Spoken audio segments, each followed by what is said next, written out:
Nouveau numéro de reporter sur France 24, direction Taïwan.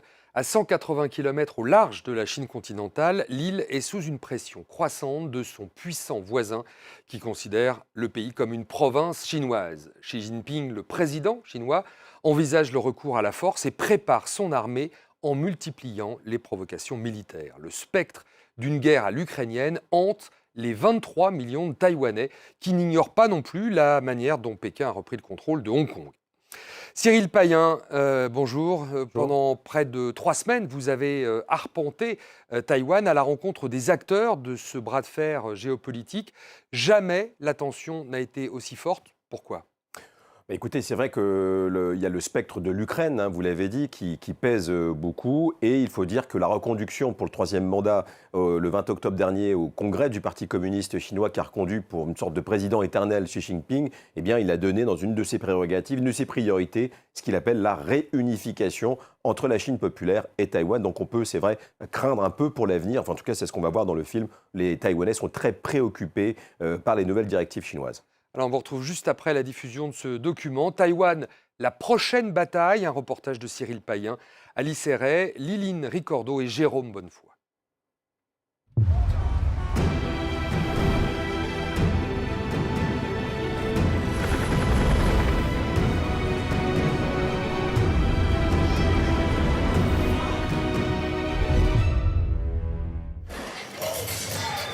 Ces jours de fête nationale à Taipei, le gouvernement de la République de Chine célèbre les 111 ans d'un petit État qui n'a jamais autant été de son histoire récente sous la pression de l'invasion militaire.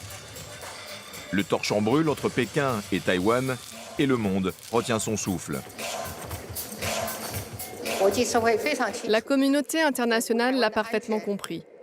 Renforcer la sécurité de Taïwan signifie aussi et surtout renforcer et assurer la paix régionale comme les valeurs de la démocratie.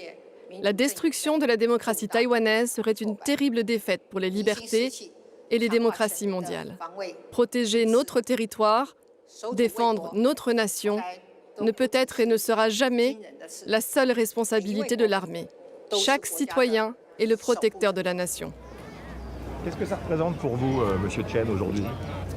Ça n'a aucun sens. Comme pour plus de la moitié des 23 millions de Taïwanais, Chen est un fervent défenseur de l'indépendance. Aujourd'hui, la question de notre défense est très importante. Mon pays est menacé. Et pour moi, cela passe avant les questions politiques. Nous devons d'abord protéger Taïwan. C'est la priorité des priorités. Chen rêve de vivre dans la République de Taïwan. Et en dépit des discours martiaux de la présidente ce jour-là, il reproche au gouvernement de ne pas être plus offensif vis-à-vis de Pékin. Cette chaussure, c'est la pression chinoise sur nous.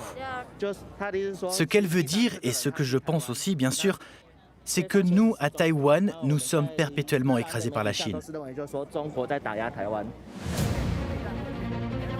La guerre de Taïwan aura-t-elle vraiment lieu ? La Chine populaire, sous impulsion du président Xi Jinping, va-t-elle se lancer dans son projet de réunification ? La réunification, un contresens historique pour les Taïwanais, qui ne se sont jamais aussi peu sentis chinois depuis que les préparatifs d'un conflit menacent leur île. La défense de Taïwan, justement, c'est devenu l'obsession de cet homme, Robert Cao, l'une des plus grandes fortunes de l'île. Une fortune qu'il a décidé de mettre au service de ce qu'il appelle la résistance à l'oppression de Pékin. Je viens en fait de publier un article où je donne des clés pour que l'opinion soit plus concernée par la question de l'indépendance de Taïwan vis-à-vis de la Chine.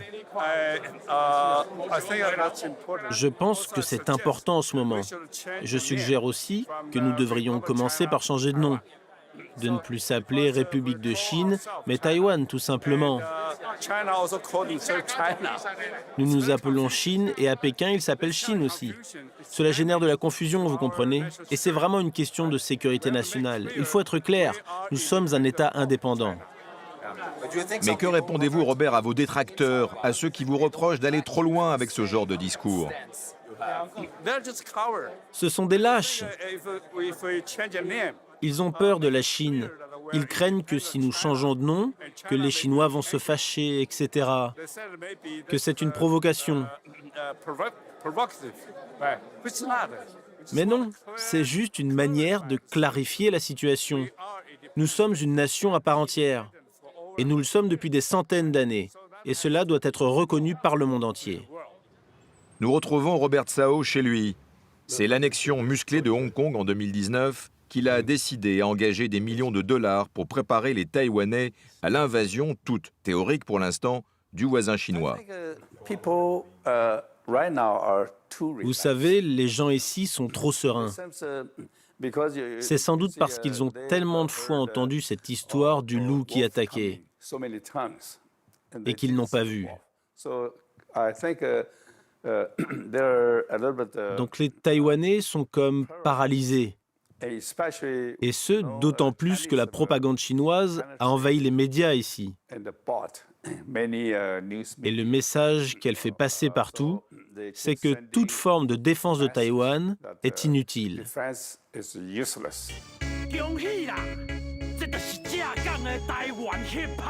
À la veille d'élections locales, Robert Tsao s'est rallié la jeune garde de la politique taïwanaise.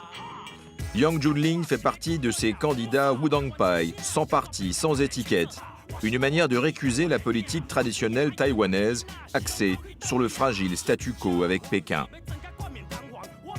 Pourquoi vous êtes-vous engagé en politique ? Parce qu'il faut que notre génération comprenne que nous devons impérativement stopper toute forme de dépendance à la Chine.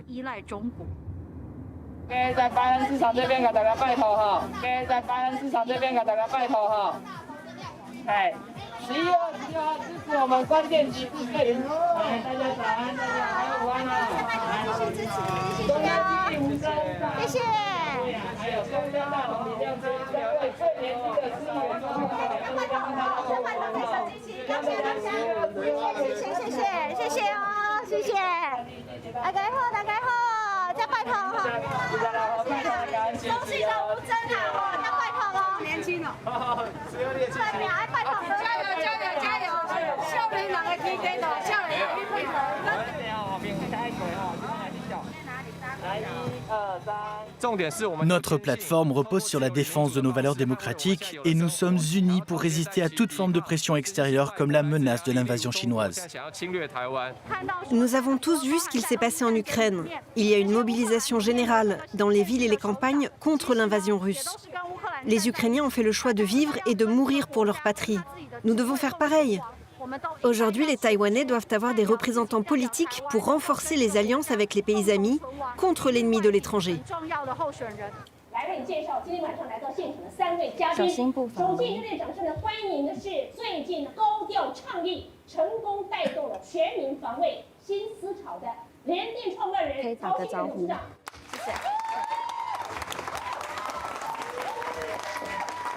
Robert Tsao est partout, dans les journaux, dans les studios de télévision, comme pour cette émission de débat très populaire. Chacun sait ici que ses idées et son influence prospèrent dans l'opinion taïwanaise. Robert est très important pour nous. Il est une source d'inspiration pour la population, parce qu'il renforce notre détermination. À titre personnel, je le remercie pour tout ce qu'il fait et pour ce qu'il donne à Taïwan.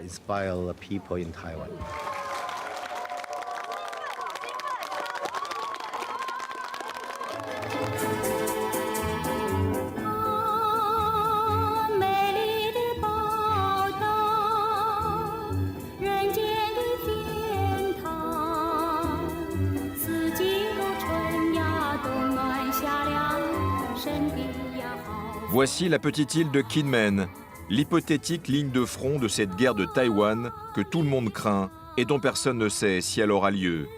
Ici, la Chine populaire est à moins de 2 km. Les gratte-ciel et les 5 millions d'habitants de la ville côtière de Xiamen donnent une idée du rapport de force. C'est assez étrange, presque excitant d'être là, si près, et de pouvoir si clairement observer la Chine depuis ici. Ça ne fait pas peur, non, parce que nous sommes liés à la Chine dans nos vies, qu'on le veuille ou non. La guerre, bien sûr, nous avons tous ici peur de la guerre. La paix est une valeur universelle, n'est-ce pas? Mais jusqu'à présent, la Chine n'a jamais voulu renoncer à dominer Taïwan par la force. Pour Pékin, c'est une question d'hégémonie, de suprématie militaire. Comme une énième référence à l'Ukraine, Kinmen est souvent surnommée la Crimée de Taïwan. C'est le poste avancé le plus exposé situé du côté chinois du détroit. C'est ainsi, nous sommes sur cette petite île en face du continent chinois, et ce depuis des siècles. Nous ne pouvons rien faire pour changer notre position géographique. Notre pays est une démocratie libérale, quand l'autre camp, comme nous le savons maintenant, est un État à parti unique, un État autoritaire. La liberté d'expression et de croyance, l'existence des partis politiques sont interdits. Je pense que vivre où je suis ne me rend pas moins heureux que de vivre en Chine continentale. Retour à Taipei. Même au plus haut sommet de l'État, on laisse entendre qu'il faut se préparer au pire. Que pensez-vous d'un homme comme Robert Tsao? Est-ce que son engagement est important? Défendre Taïwan, quand vous regardez ce qui se passe en Ukraine, n'est donc pas uniquement la responsabilité du gouvernement. Si la population est formée avec des équipements et des connaissances pour la défense du pays, je pense que la Chine va au-devant de graves problèmes en cas d'attaque. Donc, en ce qui concerne Robert Tsao, son plaidoyer, ses idées et ses aides généreuses, nous ne pouvons que les encourager.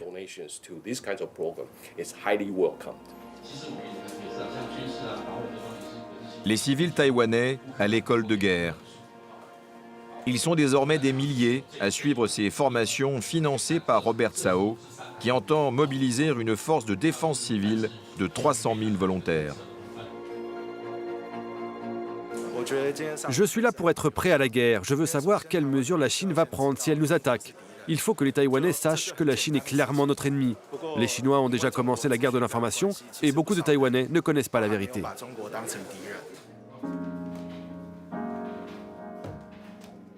Nous retrouvons Chen, le militant pour l'indépendance de Taïwan.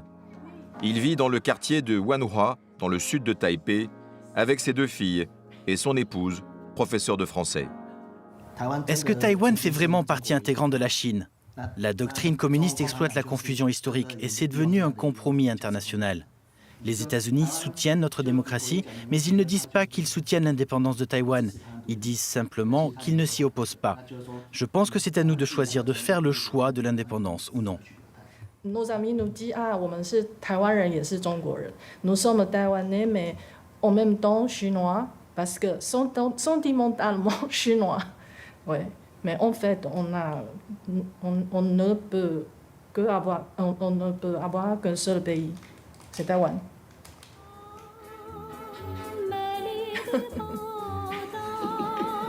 Les premières traces d'occupation humaine de Taïwan remontent à plus de 30 000 ans.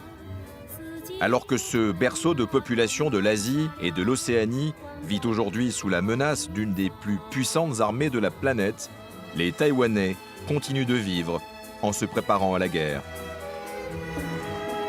Et on retrouve Cyril Payen en plateau, de retour de Taïwan. Ce pays qui n'en est pas vraiment un, Taïwan a un statut très particulier, Cyril.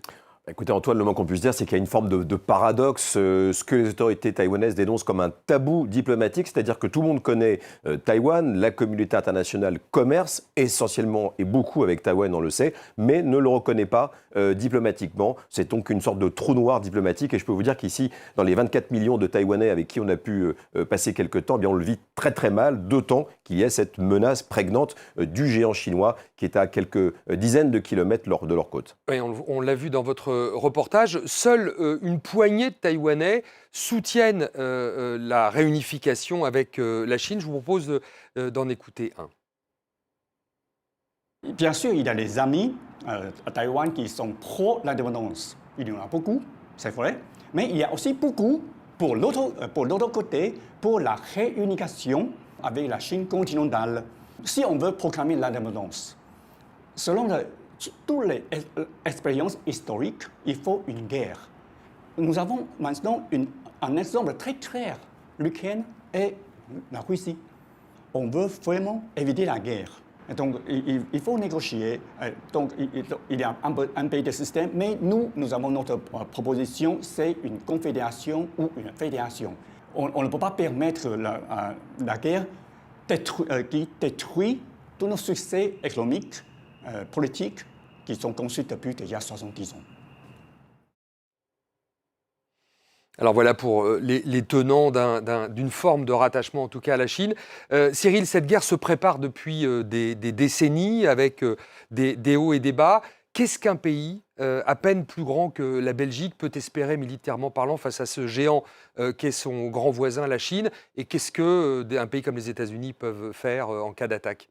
Écoutez, c'est la question à $1 million, Antoine, et que je peux vous dire que beaucoup de stratèges dans le monde se posent, puisqu'on pense que ce conflit va arriver d'une manière ou d'une autre. Et les dernières déclarations du président chinois, qui, je le rappelle, a été investi pour un 3e mandat en octobre, une des premières choses qu'il a dites, c'est que nous allons réunifier avec ce que vous avez dit, c'était très justement, c'est-à-dire Taïwan qui est considéré comme une province. La question qui va être cette invasion, va-t-il s'agir d'une nouvelle guerre mondiale? C'est très possible sur le papier, mais il est vrai qu'au regard de ce qui s'est passé en Ukraine, Xi Jinping pourrait prendre l'avantage et il n'est pas certain que malgré les promesses nombreuses, je parle des pays voisins ou des États-Unis, de venir au secours de Taïwan, que tout cela devienne une réalité. C'est une grande crainte des Taïwanais, c'est pour ça qu'ils s'arment, ils se préparent tranquillement, mais ils se préparent résolument à une possible guerre.